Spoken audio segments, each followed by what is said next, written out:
Okay students, last class में हमने speed, average speed, instantaneous speed, velocity, instantaneous velocity और acceleration के बारे में डिस्कशन किया था। आज हम इस पे बेस कुछ न्यूमेरिकल्स देखेंगे, स्पेशली अगर हम बात करें एवरेज स्पीड के ऊपर और एक्सेलरेशन पे भी देखेंगे। अच्छा, न्यूमेरिकल स्टार्ट कराने से पहले मैं आपको एक चीज़ बता दूँ। एक चीज़ होती है कन्वर्जन, और कन्वर्जन वैसे आप लोगों को पता है, आप लोग स्टार्टिंग से करते हुए आ रहे हो जूनियर क्लासेस से, लेकिन ये देखा गया है कि ये कन्वर्जन की वजह से बहुत सिंपल न्यूमेरिकल गलत हो जाते हैं।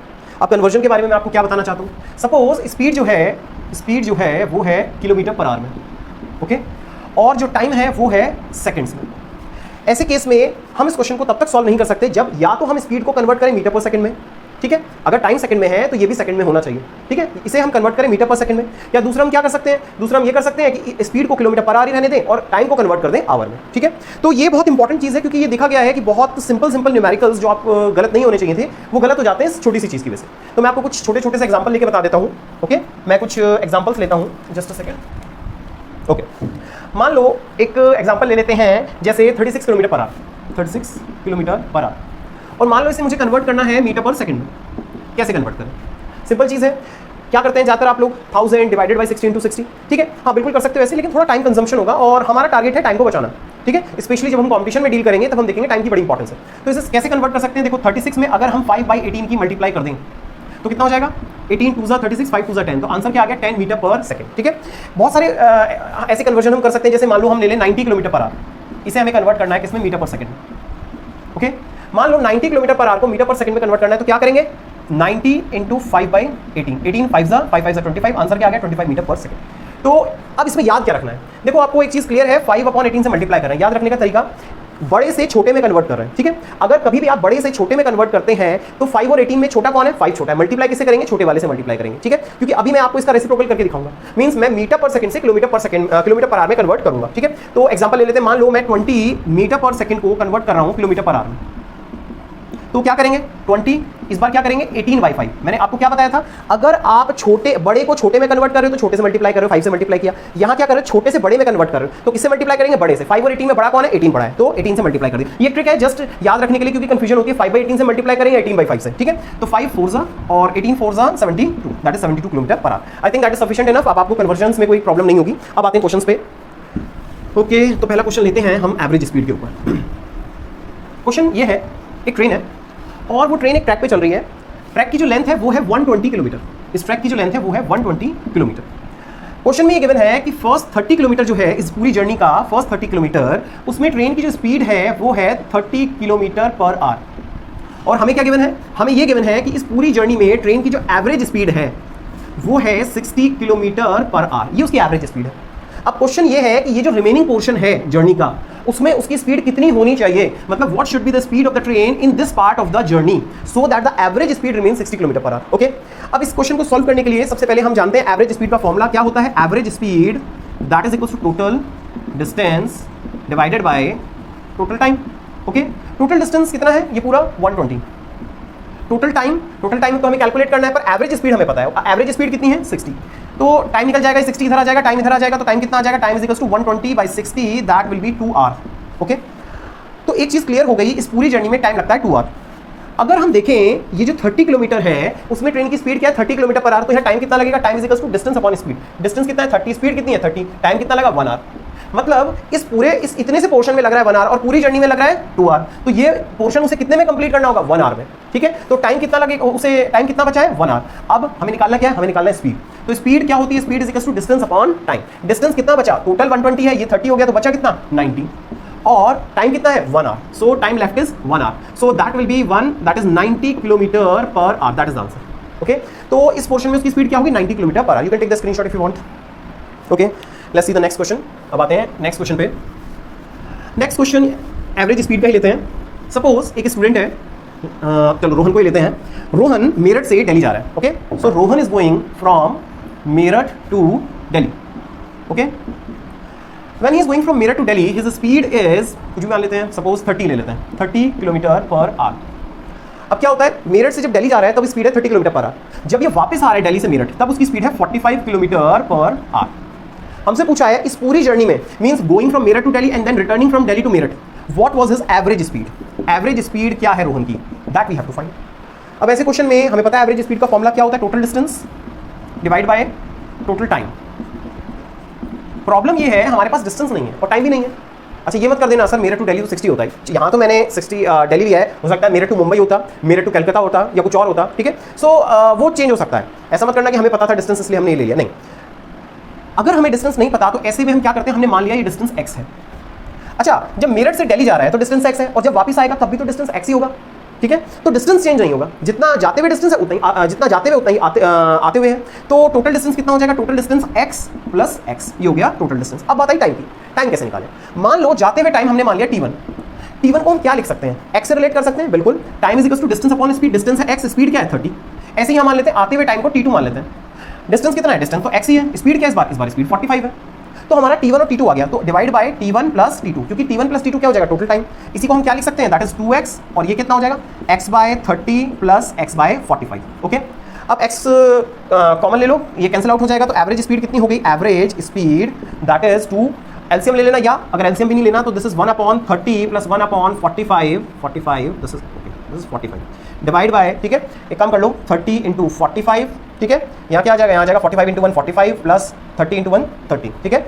तो इसी को हम कैसे लिख देंगे, ये ऊपर चला जाएगा, that is 2 into 30 into 45 divided by 45 plus 30 that is 75, 15 3 जा 15 15 5 जा एंड 15 3 जा 5 6 जा 6 3 18 18 2 जा 36। तो the answer is 36 kilometre per our, this is the answer, okay. अब इस क्वेश्चन की इंपॉर्टेंस क्या है, आंसर क्या आया 36 किलोमीटर पर आवर। ये क्वेश्चन क्यों बताया, इस क्वेश्चन में स्टूडेंट गलती क्या करते हैं, वो डायरेक्टली एवरेज स्पीड को क्या करते हैं 30 प्लस 45 डिवाइड बाई 2, नहीं आंसर गलत हो जाएगा। याद रखना एवरेज स्पीड ऐसे नहीं निकालते, एवरेज स्पीड का एक ही फॉर्मूला है, total distance divided by total time. अगर कोई क्या कर रहा है, अगर कोई 30 प्लस 45 डिवाइड बाई 2 कर रहा है, आंसर गलत हो जाएगा, हमें ऐसे नहीं करना है, okay. You can take the screenshot if you want, okay. Next question देखते हैं। अच्छा फिर से रोहन को मेरठ से दिल्ली भेजते हैं, लेकिन थोड़ा सा ट्विस्ट कर देते हैं इस बार क्वेश्चन में। सपोज रोहन मेरठ से दिल्ली जा रहा है, half of the time Rohan की स्पीड है 40 किलोमीटर पर आवर और half of the time Rohan की स्पीड है 60 kilometre per our. Half of the time का मतलब तो समझ में नहीं आ रहा। अच्छा देखो ऐसा है, Meerut to Delhi, Rohan is going from Meerut to Delhi. Half of the time का मतलब क्या है, मान लो मेरठ से दिल्ली जाने में अगर टी टाइम लग रहा है तो हाफ ऑफ द टाइम का मतलब क्या होगा, टी बाई टू, और बचा कितना, टी बाई टू ही बचा। फर्स्ट हाफ में उसकी स्पीड है 40 किलोमीटर पर आवर और नेक्स्ट हाफ में उसकी स्पीड कितनी है 60 किलोमीटर पर आवर। हमसे पूछा एवरेज स्पीड निकालो, ठीक है। अच्छा टाइम को आप कुछ भी ले सकते हो, आप टी को 40 ले लो, 80 ले लो, 100 टी ले लो, 1000 टी ले लो, कोई फर्क नहीं पड़ेगा, आप कुछ भी ले लो, मैं आपको करके दिखाऊंगा। तो एवरेज स्पीड कितना होगा, total distance divided by total time. तो एक चीज डिस्टेंस तो हमें यहां से मिल जाएगा, क्योंकि डिस्टेंस क्या होता है, distance that is equals to, I am writing in short, distance that is equals to speed into time, okay. Speed कितनी है 40, टाइम कितना है t/2, सो कितना हो जाएगा, दैट विल बी 20t। ऐसे यहां से निकाल लेंगे, कितना होगा, distance that is equals to speed into time, that is 60 into कितना t/2, that is 30t, okay. तो हमारे पास डिस्टेंस आ गया, ये है 20t और ये है 30t, तो टोटल डिस्टेंस कितना हो जाएगा 20t plus 30t upon total time. देखो यहां से यहां तक टोटल टाइम है कितना, t तो है, तो divide by t, that is 50t by t, answer is 50 kilometre per our, okay. अब मैंने आपसे कहा था इसी क्वेश्चन को मैं आपको t की दूसरी वैल्यू मान के सॉल्व करूंगा, सेम आंसर आएगा। देखो you can take the screenshot if you want. इसी क्वेश्चन में सपोज हम क्या कर रहे हैं, हमने इसे मान लिया सपोज 40 ले लेते हैं, हमने कहा ये जो टाइम है 40 है, मेरठ टू दिल्ली जाने में 40 टाइम लग रहा है, तो आधा टाइम का मतलब क्या हो गया, ये कितना हो जाएगा, ये हो जाएगा दैट इज हाउ मच, इससे पहले ये भी मिटा देता हूँ, हाँ ये कितना हो जाएगा, आधा टाइम का मतलब 2t, ये आधा, इसका मतलब ये भी कितना 2t, स्पीड कितनी है 80 और 40, तो डिस्टेंस कितना हो जाएगा, distance that is equals to 40 into 2t that is 80t। यहाँ कितना हो जाएगा, distance that is speed into time 60 into 2t that is 120t, 120t। अब क्या आता है टोटल डिस्टेंस, एवरेज स्पीड क्या होता है, total distance divided by total time. Total distance कितना हो जाएगा 80 plus 120 that is 200t divide by total time. भाई यहां से यहां तक जाने में टाइम कितना लग रहा है 40, तो क्या हो गया डिवाइड बाय 40, टी खत्म और 4, this is 50 kilometre per hour, that is answer. I hope you have understood the question, if you want to take you can take the screenshot, okay. चलो अब आते हैं नेक्स्ट क्वेश्चन पे। Suppose फिर से एक और क्वेश्चन लेते हैं ये थोड़ा मिक्स है, इसमें 2-3 चीज़ें हैं, एवरेज स्पीड भी ले लेते हैं और भी चीज़ ले लेते हैं। मान लो एक ट्रेन है और ट्रेन की जो लेंथ है that is 100 metre, this is the length of the train, this is train, okay. अब ये ट्रेन एक पोल है, उस पोल को क्रॉस कर रही है, दिस इज द पोल, एक पोल है, दिस इज द पोल, इस पोल को ट्रेन क्रॉस करती है और इस पोल को क्रॉस करने में ट्रेन को जो टाइम लग रहा है दैट इज 5 सेकंड्स, 5 सेकंड्स लगते हैं इस पोल को क्रॉस करने में। तो पहली चीज जो हमसे पूछी है, they are asking the speed of the train. दूसरा सेकंड पार्ट, इसमें हमसे क्या कह रहे हैं कि इस बार ट्रेन ना एक ब्रिज को क्रॉस कर रही है, 100 मीटर की ट्रेन है और इस यहाँ एक ब्रिज है, ये एक ब्रिज है जिस ब्रिज को ट्रेन को क्रॉस करना है, और जो ब्रिज की लेंथ है वो है 500 मीटर। अब इस क्वेश्चन में सबसे इंपॉर्टेंट यही पार्ट है। खैर फर्स्ट वाला तो बड़ा सिंपल है, पहले मैं फर्स्ट कर देता हूं, उसके बाद मैं सेकंड बताता हूं। लेकिन सेकंड में पूछा क्या है, सेकंड में हमसे पूछा है कि इस ब्रिज को क्रॉस करने में ट्रेन को कितना टाइम लगेगा, time taken by train to cross the bridge.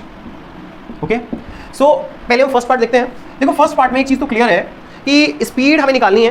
Train किसे क्रॉस कर रही है, पोल को। क्या पोल की विड्थ ट्रेन के कंपैरिजन में कुछ है, it is almost negligible compare to train. तो एक्चुअली ट्रेन को खुद की लेंथ ही तो क्रॉस करनी है।